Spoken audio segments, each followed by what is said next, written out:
Timoteo, ipadama ninyo ang inyong pagtanggap sa kanya upang mapanatag ang kanyang kalooban, sapagkat siya ay tulad kong naglilingkod sa Panginoon. Verse 11, huwag ninyo siya hamakit, sa halip ay tulungan ninyo upang makabalik din ng masaya, sapagkat siya hinihintay ko at ng mga kapatid. Verse 12, tungkol naman sa kapatid nating si Apollos, pinakiusapan ko siyang dumalo diyan kasama ang ilang mga kapatid, ngunit hindi pa raw sila makakapunta riyan. Dadalaw na lang daw siya kung meron siyang pagkakataon. Ang wakas na pananalita, verse 13, maging handa kayo at magpakatatag sa inyong pananampalataya, maging matapang kayo at magpakatibay. Verse 14, do everything in love. Alam niyo, Stepanas at ang pamilya niya ang unang naging Kristiyano riyan sa Akaya. Inilaan nila ang kanilang mga sarili sa paglilingkod sa mga pinabanal ng Diyos. 16. Na magpasakop kayo sa kanila at sa lahat ng katulad nila na naglilingkod sa Panginoon. Verse 17, at ikinagagalak mo pagdating ni Estefanas at ni Fortunato at ni Acaito sapagkat ang kakulangan ninyo ay pinunan nila. Verse 18, sila ang nagpasigla sa akin, gayon din sa inyo. Pahalagahan ninyo ang gayong mga tao. 19, inuumusta kayo ng mga iglesia sa Asia. Inuumusta rin kayo nila Aquila at Priscilla at ng mga kapatid na nagtitipon sa kanilang bahay sa pangalan ng Panginoon. 20, kinakamusta rin kayo ng lahat ng kapatid dito. Magbatian kayo bilang magkakapatid na nagmamahalan. Verse 21, ako mismo si Pablo ang sumusulat sa kapatid. Verse 22, sumpain ang sinumang walang pag-ibig sa Panginoon. Maranatha, dumating ka nawa, Panginoon namin. Verse 23, sumayin din nawa ang pagpapala ng Panginoong Jesus. Sa verse 24, maramdaman nyo saan ang mahal ko kayong lahat dahil united tayo kay Christ Jesus. So ngayon po, dito sa kabuuan po ng ating chapter 16, ito po talaga ay ano na po ito, personal touch ni Paul sa sulat niya, sa yung unang sulat niya sa taga-Corinthians. So ito yung mga balak niya. Nakapaloob dito sa unang verses ng 1 to 4 yung ano niya, kung nagpapakita yung katangian ng isang tapat na lingkod ng Diyos. So alam po ni Paul kasi, dito kasi siya, Corinthian Church, nasagot na niya lahat eh. Nasagot niya na yung mga suliranin, mga problema sa iglesia, mula chapter 1 hanggang chapter 15, nandun lahat. Andyan yung problema sa relasyon, problema sa immoral, problema sa pagsamba, at problemang theological, ibig sabihin yung mga study of nature of God and iba't ibang religious belief. Yan yung mga problema ng mga Corinthian Church. Kasi ang Corinthian Church ay maunlad na bansa at iba't ibang tao ang nakakasalamuha at pumupunta po doon. Dumadaan, kumbaga, center kasi siya ng business dati, ang Corinthian. So, meron po diyang, doon sa problemang theological, nakapaloob po dyan yung mga disunity. Disunity doon sa loob ng church. At nagkaroon din po ng sexual immorality. Tapos nandun din yung role of women lang dapat. Nandun din yung misunderstanding doon sa spiritual gifts ng bawat Corinthian members. Nandun din yung problema sa supper, Lord's Supper at idolatry.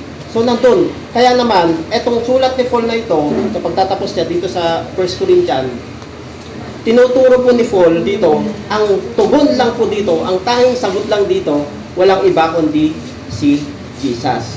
Amen po ba? Walang ibang pinatungkol si Paul na tutunguhan ng sagot nito kundi si Jesus. Ngayon, Dahil nga po talagang theologically si Paul ay maalam.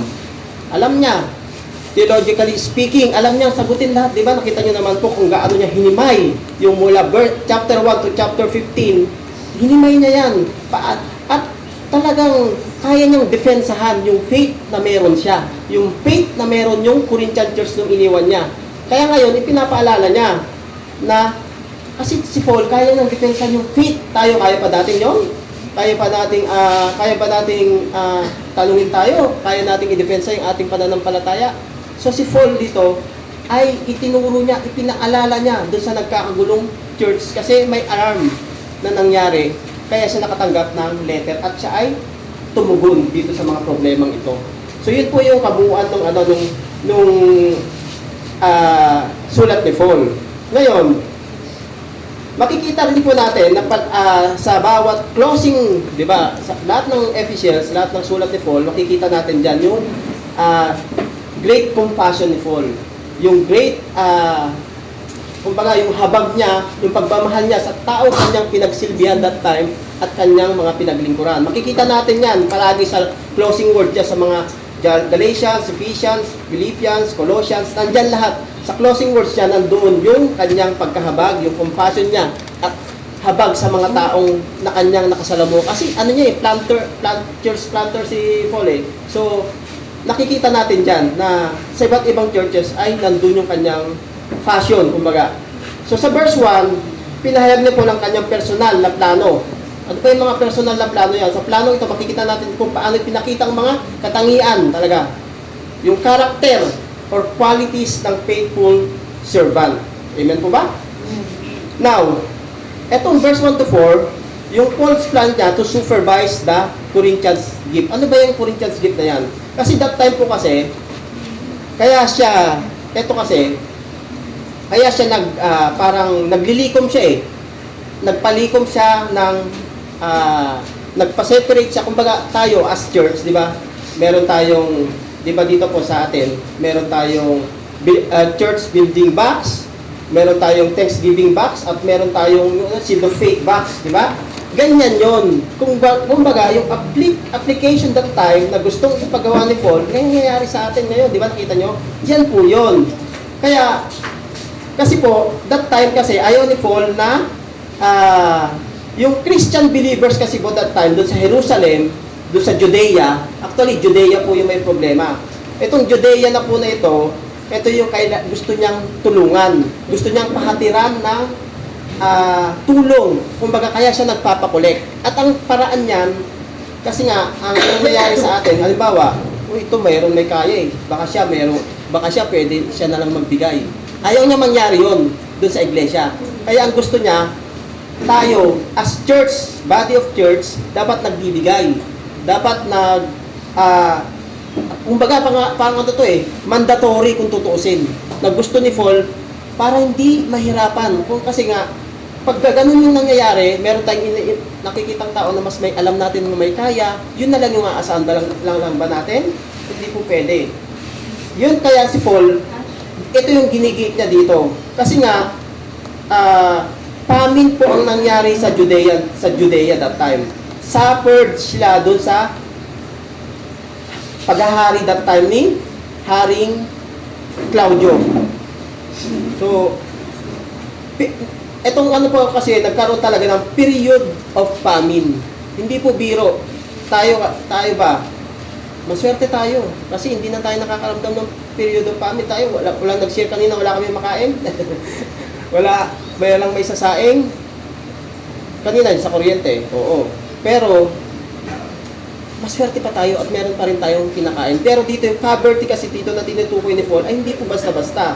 Kaya, yung community church kasi na ito that time, kaya gustong hatiran ni Paul ng tulong kasi nga, this is the, kumbaga parang Christian believers na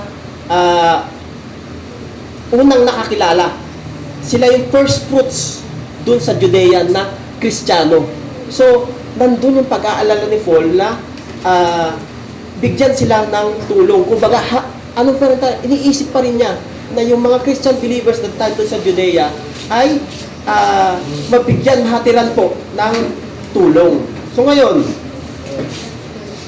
si Paul dito, kaya siya sumulat sa Corinthians kasi siya, personal touch to personal touch ni Paul na para gusto nga niya siya yung magdala or kaya gusto niya siya yung meron siyang kasama, meron mapagkakatiwalaan. Yun yung mga gusto niyang mangyari dito. Pero, sabi nga, sa makikita natin doon sa Acts 11:28 to 29, tignan nyo yun. Meron kasi po dito na, ang sabi kasi, tumayo ang isa sa kanila na ang pangalay Agabo at sa kapangyarihan ng Espiritu ay nagpahayag na magkaroon ng matinding taggutom. So, ibig sabihin, yung taggutom to, sa buong daigdig to nangyari nga iyon noong kapanahunan ni Emperador Claudio. Napagpasyaan ng mga alagad na magpadala ng tulong sa mga kapatid na naninirahan sa Judea ayon sa kanila sa kakayanan ng bawat isa. Tapos sabi sa Acts 24:17, para at least makita natin, ilang taon akong nawala sa Jerusalem at nagbalik ako upang maghatid ng tulong sa mga kababayan ko at maghandog sa Diyos. So itong mga nabubulol ako. Yung naisin ni Paul na tumulong doon sa Judea ay nandun yung pagmamahal niya. Sa verse 2, makikita naman natin dito yung ready. Pinayuhan kasi niya yung Galatians that time. Itong implement niya dito sa Corinthian ay nangyari na po kasi sa Galatians. So, kaya ngayon, andun ang kanyang pagsisikap na maihatid din, na gayahin po ng mga taga-Corinthian Church yung ganitong instruction niya. Kaya itong sulat ni Paul sa Corinthian ay magpapakita po ng practical generosity. Sa atin ba? Nakikita ba natin yun? Meron po ba tayong ganon? Yung practical generosity? Yung talagang meron. Meron po tayong mga kapatiran na ganito dito sa church. Rami pong kapatid na ganun, mabilis tumugon, mabilis umaksyon sa mga ganitong pagkakataon. So yun po. Kaya sa ating church, di ba po? Sabi ko kanina, merong commitment tayo na ginagawa.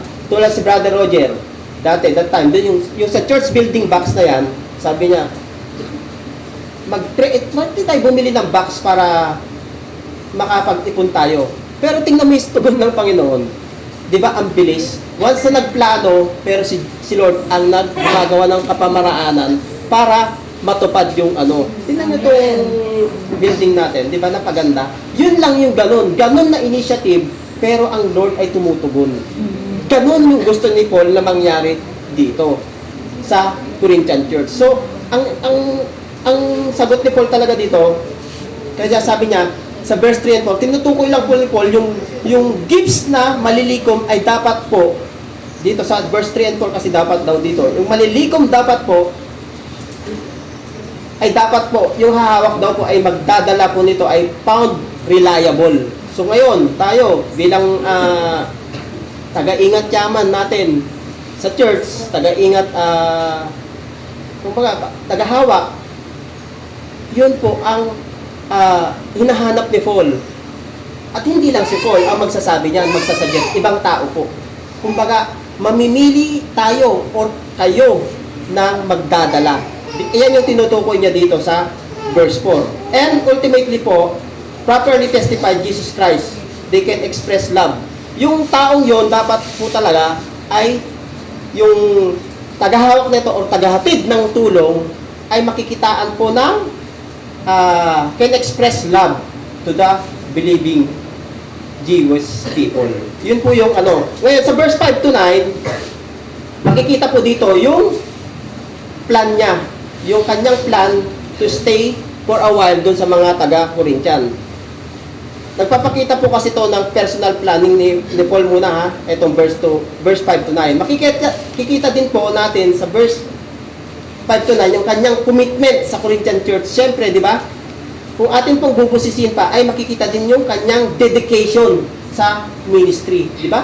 Makita nyo, yung personal touch niya na ginagawa, yung personal touch niya na ipinapakita doon sa pagsulat, makikita natin yung personal commitment ni Paul. Di ba po? Kasi nga,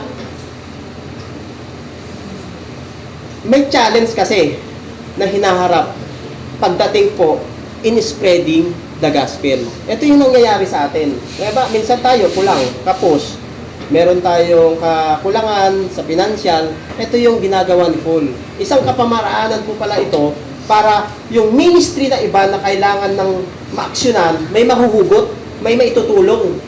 May kapamaraanan po si Paul na ginagawa dito. At ang ano po dito kasi ni Paul, ang plano kasi ni Paul dito, yung intention niya ay nagkaroon din po kasi siya ng desire to stay doon sa taga-Corinthians. At siya ay, sabi niya, matulungan din siya to provide support and assistance para sa kanya. At sinabi rin po ni Paul na eto ngayon, kaya ito si Paul kasi, tingnan nyo kung gaano siya nagkakaroon ng reliance sa Panginoon. Ito ay nagpapakita din po doon sa verse, ano yan? Ano yung verse 7?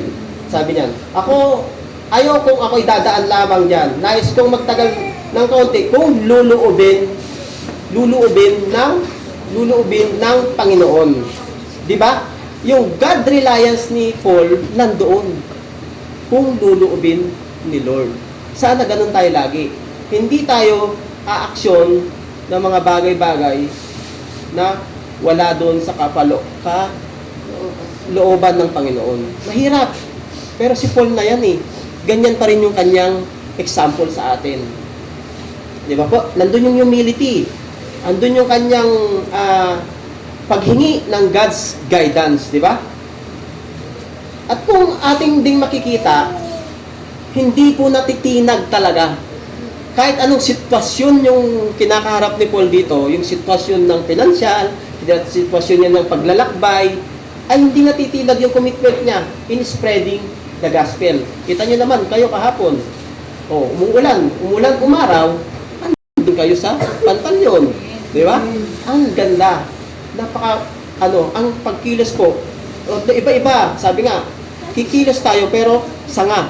Iba-iba po yung ating purpose. So, yun po na makikita natin doon. Nakita naman natin yung commitment ng ating mga kapatiran. Dito, example na lang sa church, buhay ang Panginoon dito po sa ating iglesia. Kung ano yung nakita dito sa Corinthian Church, sulat ni Paul, nangyayari sa atin, di ba? Makikita po natin yung kilos ng Panginoon. Yan yun. God's guidance po kasi ang nangyayari sa atin. Hindi natin kaya.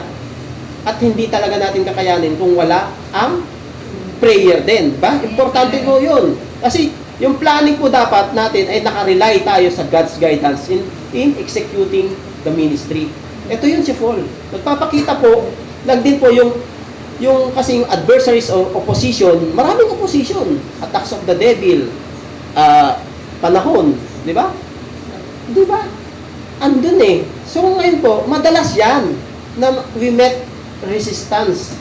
Di ba? Paglaban sa mga challenges natin. Pero si Paul ay continually encouraged po to persevere. Magtyaga po tayo on faith in ministry. Knowing po na God can open doors for effective work even in the midst of opposition. Di ba? Kahit anong opposition pa yan. Wala yan. Parang gano'n. So, napakabuti. Ngayon, di ba nabanggit yung Pentecostes? Ano ba yung Pentecostes na yan? Di ba? Mananatili ako dyan, sabi niya, ano bang version? 8? So, yung Pentecost daw po pala yan, para may konting background lang. Ito daw po yung Christian holiday that time. Christian holiday celebrated after 50 days after Easter in early church daw. Opo. At kinikilala din daw po ito ng decent day o pagbaba ng Holy Spirit. Kaya, si Paul ngayon, sabi niya, ito daw po ay kinikilala na decent day o pagbaba of the Holy Spirit sa mga apostol at sa iba't ibang followers po ni Jesus. Kaya naman si Paul ay mas nakita niya yung mas greater obligation niya dito. Kasi that time, nung sumulat po siya sa Corinth, ay nasa Ephesus siya. Nasa Ephesians siya. Ngayon, nakita ni Paul yung mas greater obligation niya to remain in Ephesians. Dahil mas great and effective door has opened daw para kay Paul that time. So, yung opportunity that time para kay Paul to share the gospel ay nandoon. So, maintindihan natin yung background, yung context nung text na ito, ay nandun pala, yun pala yung pinaghuhugutan niya. Yun pala yung pinanggalingan niya para nasabi ito. So, yun lang po Dito po, mas nakita ni Paul yung greater need to minister in Ephesians. So, ngayon, tingnan niyo po sa Acts 21:3, para makita niyo lang. Acts 21:3. Ako na magbabasa. Nang tumigil na ang gulo, pinatawag ni Pablo ang mga alagad at pinalakas ang kanilang loob. Pagkatapos, nagpaalam siya at nagpunta sa Macedonia. Dinalaw niya ang mga bayan-bayan doon at pinalakas ang loob ng mga alagad sa pamamagitan ng kanyang pangangaral. Nagpatuloy siya hanggang sa dumating siya sa Gracia at nanatili doon sa loob ng 3 buwan. Alis na sana siya, papuntang Syria, ngunit nabalitaan niyang may tangka ang mga Hudyo laban sa kanya. Kaya pinasa niyang sa Macedonia na uli magdaan sa kanyang pagbabalik. So, ito po talaga, yung background nito, itong tinutukoy natin dito sa Pentecost, kaya siya nag-stay din, isa sa mga dahilan nito at may banta din kay Paul. Kaya hindi siya tumuloy muna. So ngayon, sa verse 10 and 11, dito po naman makikita natin yung plan niya kay Timothy. Di ba? His plan, dito naman, yung plano niya na ipadala si Timothy doon sa Corinthian Church. Pero ano sabi niya? Pero dahil nga po, yung Corinthian Church, ay si Timothy ay subjected for disrespected ng mga Corinthian. Hindi siya nire-respeto. Kumbaga, Corinthian members advantage of it minsan nangyayari. Kaya nga sabi ni Paul, sabi niya, nakikiusap siya sa mga Corinthians. Kaya naman po si Paul ay hinimok niya ang mga Corinth member na huwag bigyan ng dahilan na to be fearful si Timothy. Kaya ganyan. Sabi niya, huwag niyong hamakin, di ba? Nilinaw ni Paul na huwag hamakin si Timothy dahil inaasan ni Paul ang kanyang pagbabalik, di ba? Dahil si Timothy po ay isang support talaga ni Paul sa ikalalawak ng gawain. At ito rin po ay napakagandang karakter ni Paul Tignan nyo, bilang ating mga mentors, ating mga spiritual leaders, dito, tingnan nyo, makikita nyo yung protection niya kay Timothy. Ganun po yung mga pastor natin. Yung protection niya sa mga members of church. Ganito. Napakagandang karakter ni Paul ito. His protection of his co-workers. Ito rin doon. Ito yung point niya dito.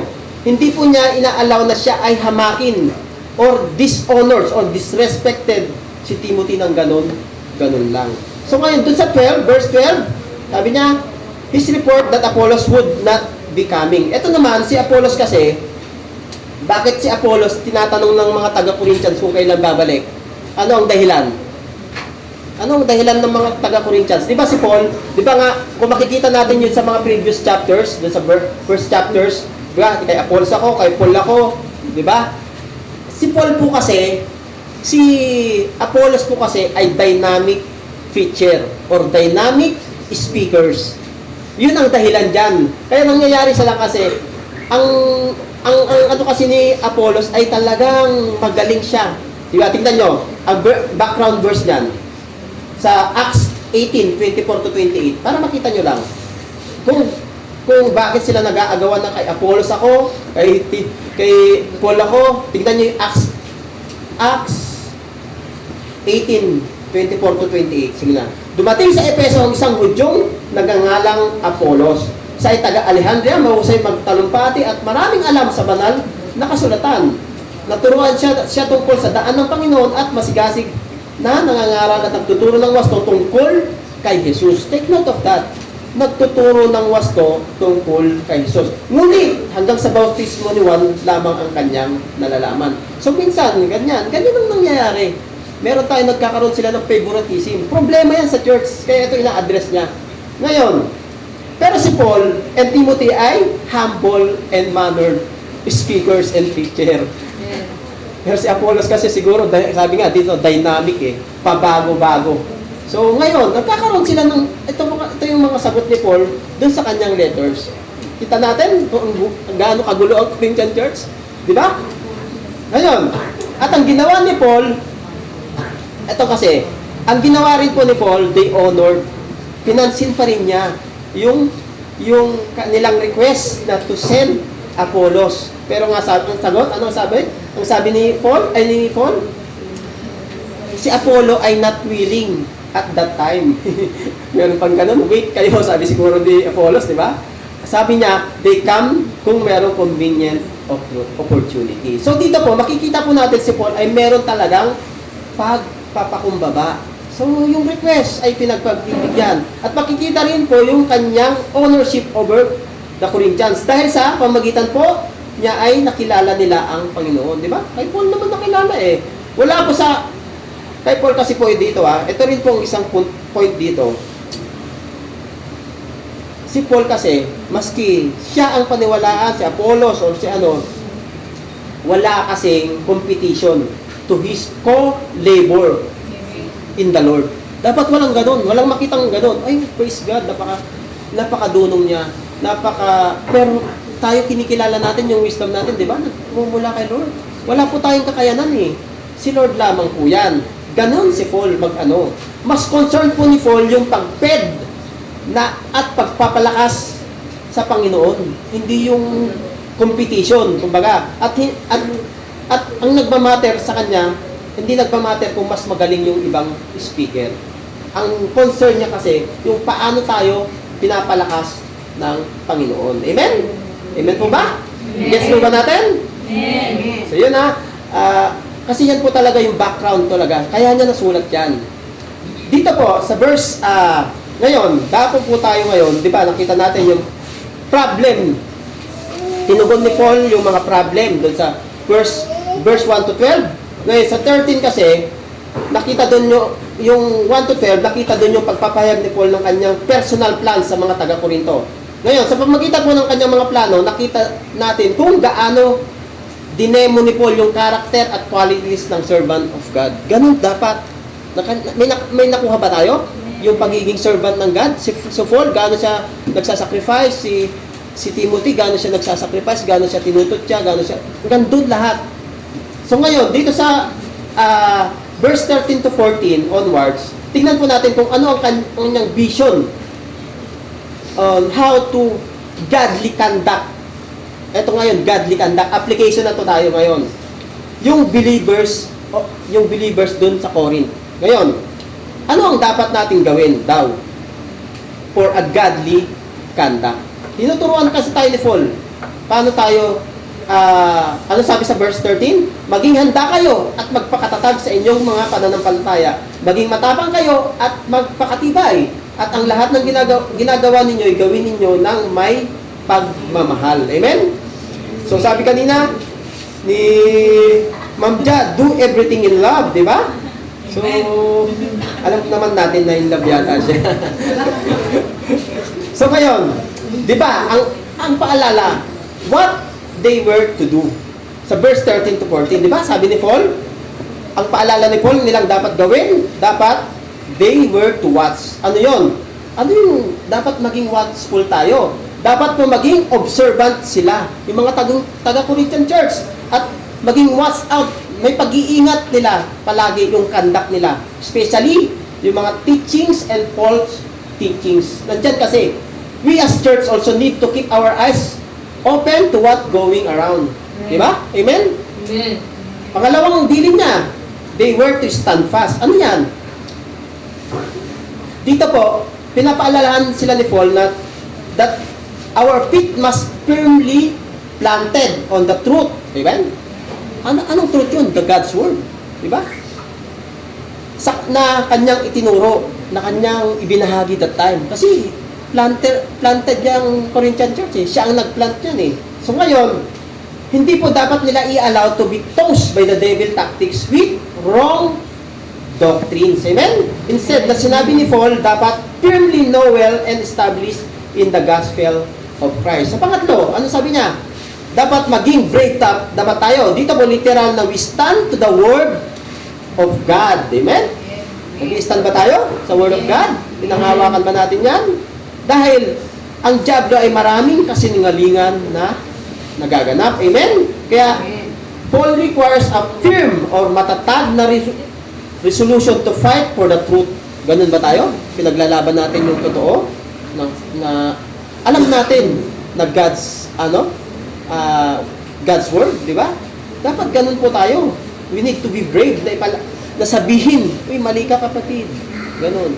O kaya, panghahawakan mo yung pananampalataya mo. Mas maigi yun. Kasi lalo't pag alam nilang Christian ka, maging matapang ka.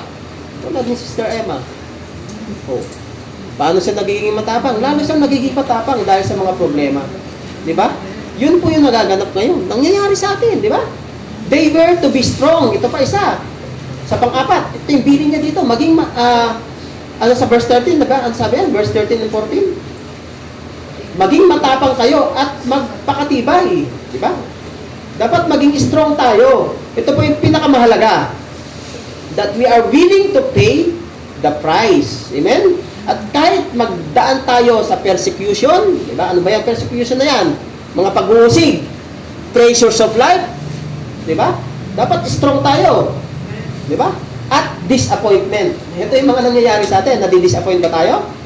Tulad ni ma'am na kukuha ng board. Oh, medyo na hindi disappoint siya sa salayo. Pero yung pagtsatsaga, sabi nga, may tiyaga, may nilaga, di ba? Yun. Kasi nadi-disappoint tayo sa mga nangyayari na kapaligid. Yes, oo. Pero sabi ni Paul, be strong. Diba? Sa lima niyang bilin, ultimately po, Paul suggests that while ongoing po tayo, kasi nga dapat ditong pinagdadaanan natin dito sa buhay natin, tandaan natin, OJT to. on the job training tayo para sa kalangitan, di ba? Ano ba yun?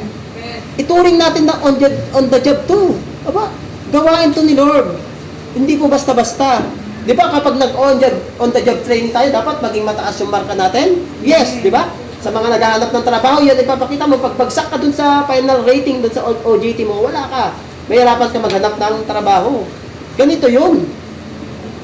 Di ba? Ang sarap lang po kasi, nasabi nga, do everything and done in love. Amen? Yun po yun. Kasi nga, magagawa mong lahat yan, magiging strong ka lahat dahil sa pagmamahal. Di ba? Kaya mong ipaglaban, di ba, Chloe? Sinatok na yata si Chloe, yeah. Ngayon, paglalaban natin yan. So, baka inaantok na kayo, tatanungin ko na lang kayo. Sige. Ngayon, sa verse 15 to 16, mabilis na lang to ha, konti na lang. Ano sabi dyan? Kanito dapat daw tayo mag-submit.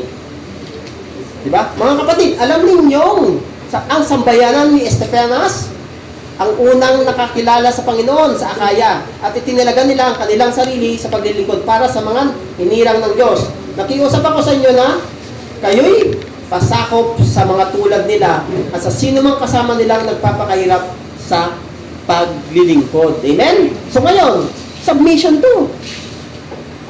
Diba? Nakita dyan. Dito po, Paul reminder na yung sambayanan ni Estepanas as identified ni Paul na nabaptize. Yun lang po, yung binanggit din niya.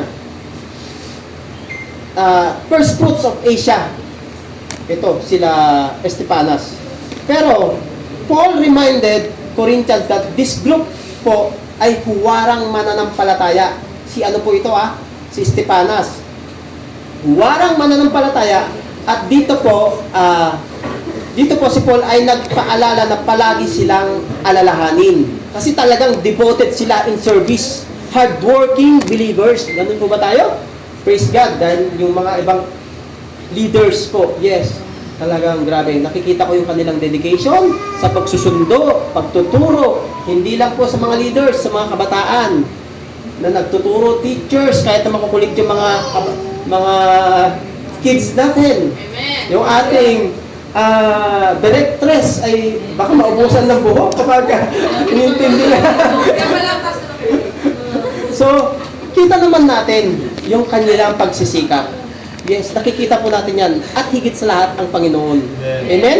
Hindi po kasi talaga hardworking believers po sila, ang ating mga leaders. Andyan po, ako, bagsak ako eh. Kung i-rate ko yung sarili ko, Lord, patawad. Ganun po ako. Sana makagawa pa tayo na mas magkaroon pa tayo ng eagerness na pagdating po sa gawain ay kasi itong ginagawa ni Paul eh. Pero sabi nga niya, we need to submit. Magpaalam ka.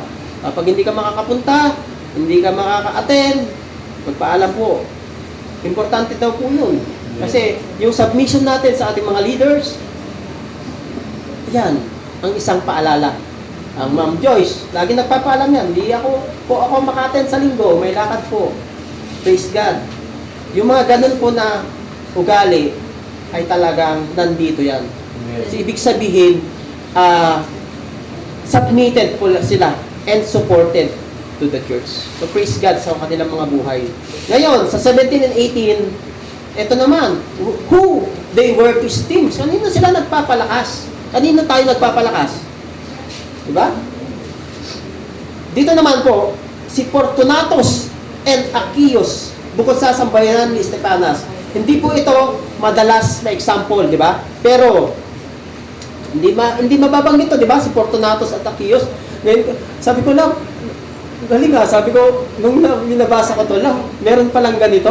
Ganito kaya, yung ibang pangalan kasi mayroong Aki. Siguro dito nakuha yun eh. Merong mga pangalan kasi na hindi natin alam, hindi natin pamilyar pala. So ngayon, ang alam niyo po ang role nito, ang role ni Fortunatus and Achaeus, sila po yung example, sila po yung lacking of support of the Corinthians. Hindi sila nasusuportan ng Corinthians, pero sila yung mga taong nag-refresh sa spirit ni Paul. Kung ating makikita, atin pang sasaliksikin, ibig sabihin, nakausap nila si Paul ito. Kasi sabi niya, they refresh the spirit of Paul. So ito po yung mga tao, daw po ito, yung ministry nila that time, yung ministry of encouragement. Meron ba tayong ganon? Ministry of encouragement. So ibig sabihin, yung mga ginaganap natin, yung mga pa-PM natin, yung mga groups natin, yung mga eto daw po yun. Ministry of encouragement. Not only in church pero sa lahat ng kanilang mga nami-ministeryuhan, mga nakakausap, ibig sabihin. So si Paul po ay nananawagan na igalang sila, i-acknowledge sila for their sacrifices. Marami silang sacrifice na hindi nakikita. So tingnan nyo naman po ito. Ganun po ba tayo? Meron po ba tayong desire na ganun? Nagsasabuhay ba natin itong mga ganito? Ministry of encouragement? Ako, siguro, partly, yes. Nagagawa ko ito sa mga kasama ko sa trabaho. Kasi, sasabihin sa akin ng mga kasama ko, Sir, parang gulong-gulo na ako sa buhay ko. Ako na lang lahat. Pero, praise God, yung wisdom, andun. O, sige, mamaya mag-usap tayo. Gaganon ko na lang. O kaya punta, magkita tayo. Ganon po. Alam niyo yung mga mag-spend ng time, yung mga makakausap natin, ito yun. Ministry of encouragement pala tawag doon kung tutusin. So ngayon, so si Paul, as a body of Christ, bawat isa atin ay dapat din, yung karakter na ganito daw po ay mabuild sa atin. Ito yung mga bagay daw po na as a body of Christ, bawat isa sa atin ay makita yung ating faithful na mag-serve sa atin. Diba nakita naman natin ang ating bishops, ang ating mga pastors, wala pong sahod na, na permanent. Kulang-kulang pa yung kanilang mga allowance. Ito yun, sila. Ang ating mga pastors and bishops. Ministry of encouragement, lagi sila yan. Makikita mo ba silang magreklamo? Hindi. Laging encouragement ang ibibigay. So, yun po. So, makikita natin, ito yung mga ministry na kailangan natin siguro i-build pa, enhance pa siguro. Makita natin. Sa 19 to 20, ang tanong dito, who they were to be union with. So, kinukumusta kayo ng mga iglesia sa Asia. Kinukumusta rin kayo ni Aquila at Priscilla at ang mga kapatid na nagtitipon sa kanilang bahay sa pangalan ng Panginoon. Kinukumusta rin kayo ng lahat ng kapatid dito. Magbatian kayo bilang magkakapatid na nagmamahalan. So itong union with na to, dito naman po, ang pinapabot ni Paul ay ang pagbati ng mga outstanding servant of Christ. So si Apollos, ay si Aquila at si Priscilla, ito po ay mag-asawa. Ang tawag po dito ay power couple kung tutusin eh. At kumbaga nakilala sila ni Paul also a tent maker. Amen? So ito yung mga background ko para makita natin na isang kabuuan pala, ganito pala yung nangyayari. Ganito yung sitwasyon pala, akala nyo binabasa natin ang Bible, may mga background po yan, may background context. Yun po. Ngayon, so ito, napakagandang example nila. Kasi yung hospitality ng dalawang mag-asawa na ito. Di ba? Nagtitipon sila sa kanilang bahay sa pangalan ng Panginoon. Ibig sabihin, ginaganap yung mga Bible studies, mga pagtitipon ng mga magkakapatid ay sa kanilang tahanan. So, yung hospitality ang tinuturo dito. They opened their house in Ephesus for church meetings. Kaya napakalaki po ng impact nila and dedication in spreading the gospel. So, ngayon, ayan dyan, pinapaabot lang din ni Paul yung mga pangungumusta na yan. At ang aim po dito ni Paul kasi, dahil sa kagandang loob din ng mag-asawang ito, sinabihan niyang mga taga-Korinto na magbatian pa with a holy kiss. Ano ba to? Dati kasi, pag nagbabatian, halimbawa tayo, di ba? Pagkatapos ng church, di ba, yung tapos ng service natin, magbatian tayo. Dapat nga daw po yan, a holy kiss eh. Wag sa, chicks to chicks lang po, baka parang hug, parang ganun. Ganun daw po dati, talaga. Ang greetings nila. Kaya ganyan, ang bilin ni Paul. Dapat daw kasi, ang church po, as a body at church, hindi po na-isolate yung iba. Hindi po na-isolate.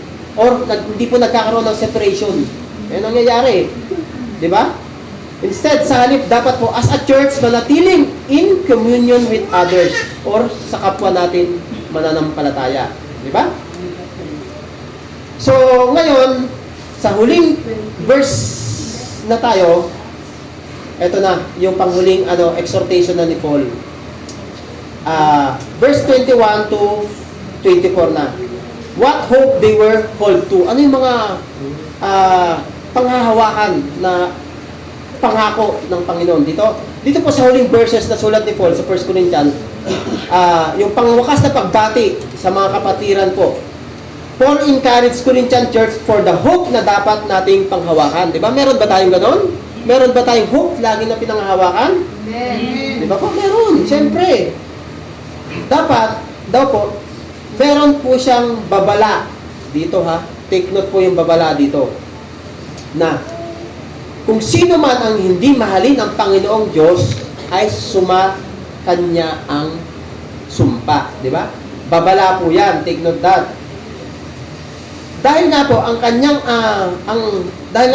kanyang pinanghahawakan po na pangako sa ating Diyos ay Maranatha. Ano ibig sabihin ng Maranatha? Ibig sabihin niyan, the Lord comes. Di ba po? Kasi po, once na ganito ang ating inaasam-asam, like fall, ito ay isang mark of a believer. Diba? Kasi nga, inaasam-asam natin, ang bishop, lagi nating naririnig yan. Kung gusto ko akong kunin ng Panginoon, or dumating na ang Panginoon. Kasi yun talaga ang aim natin as a Christians, as a believer. Yun po talaga eh. This is a mark of a believer. So, yung Maranatha na ibig sabihin niya ni Paul, the Lord comes. So, dito po natin ma-identify na tayo as church would embrace and love the Lord's coming. Ganun po ba tayo? Ini-embrace po ba natin yung Lord's coming? Amen? Amen? Amen po ba? Sasabi siya, tingnan niyo po tingnan niyo po, yung 2 Timothy 4:8, para at least makita ninyo. Sabi dyan, sa 2 Timothy 4:8, kaya maghihintay sa akin ang koronang gantimpala para sa mga namuhay ayon sa kalooban ng Diyos. Sa araw na iyon, ang Panginoon na siyang makatarungang hukom ang siyang magpuputong sa akin ng korona, hindi lamang sa akin, kundi sa lahat ng nananabik sa kanyang pagbabalik. So makita natin kung gaano ka hope for si Apostle Paul. Dahil dito, yung hope natin as sa coming Messiah, si Paul mismo can affirm or pinagtibay niya yung grace of the Lord, of our Lord Jesus Christ, be with you, be with us, at sumaatin lahat. Amen po ba? Sumaatin lahat. Kasi tingnan nyo, pag may benediction si Bishop, sumaatin nawa. Di ba? Ganun lagi yan. Kaya, yung ano ni Paul na ito, kung atin pong mapapansin, lahat ng letters ko, we find similar closing remarks ni Paul. So, meron si Paul na great passion po. Sa pamagitan po ng grasya lamang ni Lord Jesus ay always extended, di ba? Always, di ba? Nagkasala tayo. Yes. Pero extended yung love ni Lord sa atin, di ba? At ito pa ang dapat nating embrace. Maibahagi po natin yung extensions of love. Kaya, sa isang liham na ito ni Paul, ito ay isang liham ni Paul na puno ng pagharap sa mga problema at pakikibaka. Itong 1 Corinthians. Pero tignan natin at tandaan po natin na natatapos palagi si Paul sa isang pagpapatibay ng pag-ibig natin kay Jesus Christ. Amen po ba? Paul always share ang pag-ibig sa mga umiibig sa Panginoon. Diba? Lahat tayo, yan ang laging ina-aim natin. I-share natin yung pagmamahal ni Jesus sa atin.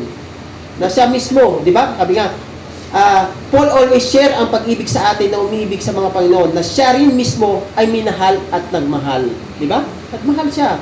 Mararamdaman niyo kaya nga sa huling verse niya, maramdaman niyo sanang mahal ko kayong lahat dahil united tayo kay Christ Jesus. Yun po.